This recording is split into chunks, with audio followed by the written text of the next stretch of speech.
بسم اللہ الرحمن الرحیم 22 رجب کے کنڈے کی شرعی حیثیت۔ کچھ لوگ 22 رجب کو جعفر صادق کے نام کی نیاز دلاتے ہیں۔ غیر اللہ کے نام کی نظر و نیاز کے پیچھے ایک ہی عقیدہ کاربند ہوتا ہے کہ جس نبی، ولی، بزرگ کے نام کی ہم نیاز دلا رہے ہیں وہ ہماری اس نیاز سے خوش ہو جائے گا اور اللہ کے سامنے مچل کر ہماری ضروریات پوری کرا دے گا۔ حقیقت یہ ہے کہ کائنات میں ایسا کوئی بھی نہیں کہ وہ اللہ کے سامنے مچل کر کچھ منوا سکے۔ سورہ فاطر کی آیت نمبر 44 میں اللہ تعالیٰ فرماتا ہے، اعوذ باللہ من الشیطان الرجیم وما كان الله ليعجزه من شيء في السماوات ولا في الارض۔ ترجمہ، اور زمین و آسمان میں کوئی ایسا نہیں کہ جو اللہ کو عاجز کر سکے۔ نمبر 2، غیر اللہ کے نام کی نظر و نیاز حرام ہے۔ قرآن مجید میں 4 جگہ اسے حرام قرار دیا گیا ہے۔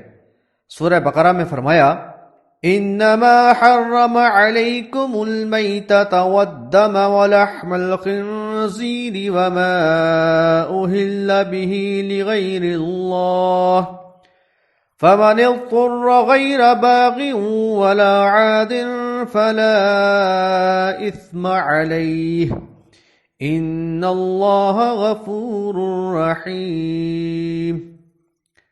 سورۃ البقرہ آیت نمبر 173۔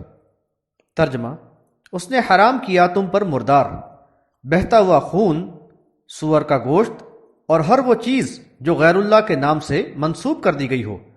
البتہ جو شخص محض مجبوری میں، بغاوت و نافرمانی میں نہیں، اس میں سے کچھ کھا لے تو اس پر کوئی گناہ نہیں۔ یقیناً اللہ بہت ہی معاف کرنے والا اور رحم فرمانے والا ہے۔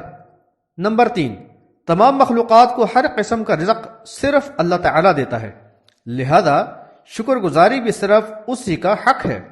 سورہ بقرہ میں فرمایا گیا، یا ایہا الذین آمنوا کلوا من طیبات ما رزقناکم واشکروا للہ ان کنتم ایاہ تعبدون۔ سورۃ البقرہ آیت نمبر 172۔ ترجمہ، اے ایمان والو، ہم نے جو پاکیزہ اشیاء تمہیں دی ہیں انہیں کھاؤ اور اللہ کا شکر کرو اگر تم صرف اسی کی عبادت کرتے ہو۔ واضح ہوا کہ اللہ کے علاوہ کسی دوسرے کے نام کی نظر و نیاز کرنا حرام اور عقیدتاً شرک ہے۔